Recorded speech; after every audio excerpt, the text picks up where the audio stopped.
Assalamualaikum student, my name is Tamul Mehdi. Today we will class 5 maths exercise number 1 ये page number 5. Page number 5 में आज हम discuss करेंगे question number 10.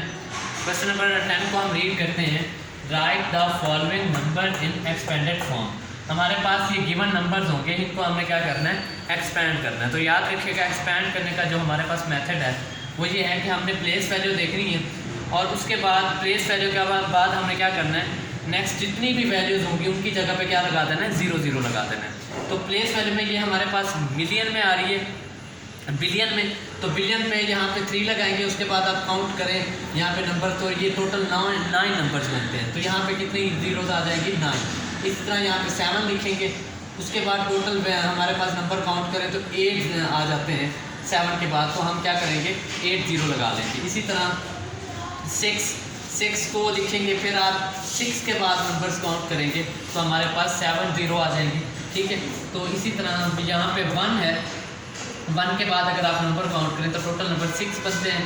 तो इसीलिए यहाँ पे कितनी जीरोज आ जाएंगी, 6 जीरोज आ जाएंगी. और 8 इसी तरह 3 यहाँ पे 0 आ रहा है. तो याद रखिएगा 0 कोई नंबर हमारे पास नहीं, ये है भी 1000 की फॉर्म में. आप 0 के बाद अगर आप नंबर काउंट करें तो 0, ये 1 2 3 मीन 0 तो आएगा ही आएगा, उसके साथ क्या आएंगी, 3 zeros भी आएंगी. लास्ट में हमारे पास एज इट इज़ होना है. तो ये हमारा क्या होगा, आंसर होगा. इसी तरह पार्ट नंबर जो हमारे पास डी है उसको ज़रा हम देखें तो हमारे पास ये वैल्यू है बिलियन में. तो बिलियन में हम इसको एक्सपेंड करना है हमने.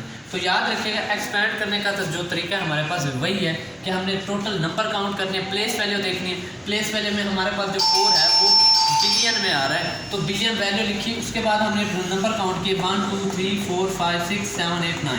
तो हमने 9 जीरोज लिख दी. ठीक है. नेक्स्ट आ रहा है 0. तो 0 आप एज इट इज 0 के बाद आपने नंबर काउंट करने हैं 1 2 3 4 5 6 7 8. तो इसका मतलब है इस 0 के बाद 8 0 आएंगे. ठीक है. अगेन 0 आ रहा है तो फिर इसके बाद आपने नंबर काउंट करने हैं. तो ये देखें ये हमारे पास लिखा हुआ है और इसके बाद हमारे पास 6 है. तो 6 के बाद अगर आप नंबर काउंट करें तो टोटल 1 2 3 4 5 6. तो हमारे पास 6 0 आ जाएंगी. इसी तरह 7 के बाद 5 0 आ जाएंगी. अब ये 0 आ रहा है, अगेन 0 आ रहा है. तो इस 0 को भी काउंट करके 1 2 3 4 मीन टोटल 5 0 आएंगे.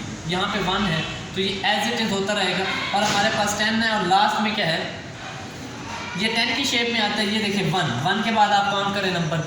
ये मैंने वो वाला 0 नहीं लिखा जो यहाँ पे ये आया हुआ है, ये वाला 10 के साथ मैंने वो 0 लिखा है जो नंबर को काउंट करने के बाद आता था.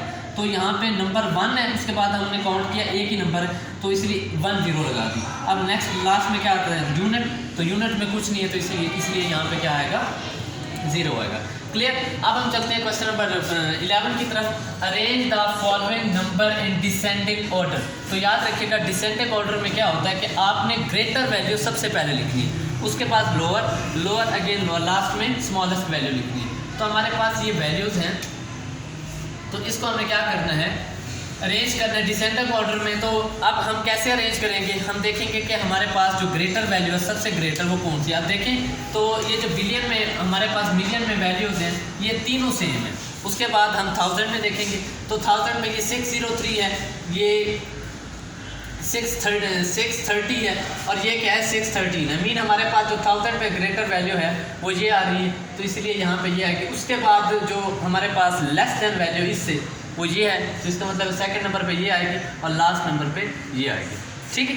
अब हम चलते हैं पार्ट नंबर बी की तरफ. तो पार्ट नंबर बी में हमारे पास ये वैल्यू दी हुई है और उन्होंने कहा है कि आपने क्या करना है, इस वैल्यू को डिसेंडिंग ऑर्डर में क्या करना है, अरेंज करना है. तो डिसेंडिंग ऑर्डर में क्या होता है कि हम जो ग्रेटर वैल्यू है वो सबसे पहले लिखते हैं. तो अगर आप देखें ना तो हमारे पास ये जो मिलियन या बिलियन में ये फॉर्म दी हुई है ये अप्रॉक्सीमेट इक्वल है, लेकिन यहाँ पे ये 8 4 है.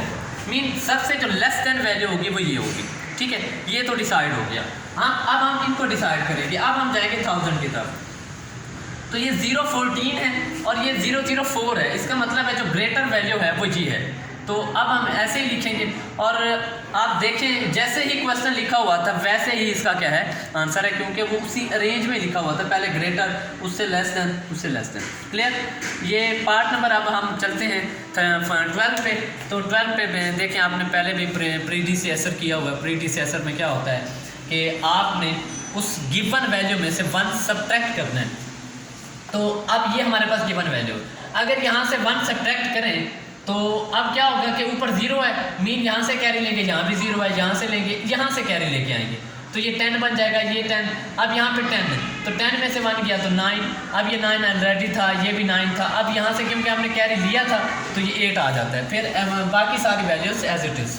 ठीक है, अब हम पार्ट नंबर से जो बी है उसमें देखें तो इस गिवन वैल्यू में से अगर 1 माइनस कर दें, 1 सब्ट्रैक्ट कर दें तो 1 - 1 0, बाकी सारी वैल्यू एज इट इज़ आएगी। ठीक है, और इसमें से अगर 1 सब्ट्रैक्ट कर दें तो यहाँ से अगर 1 सब्ट्रैक्ट करें तो ये 0 है, मीन कैरी लेंगे, यहाँ से अगर हम कैरी लें तो ये 9 बन जाता है, ये 10 बन जाता है, 10 में से 1 गया तो 9, ये ऑलरेडी 9 था, अब ये 1 था जो कैरी दे चुका है तो यहाँ पे फिर क्या आएगा 0, इसका मतलब है हमारा आंसर ये होगा।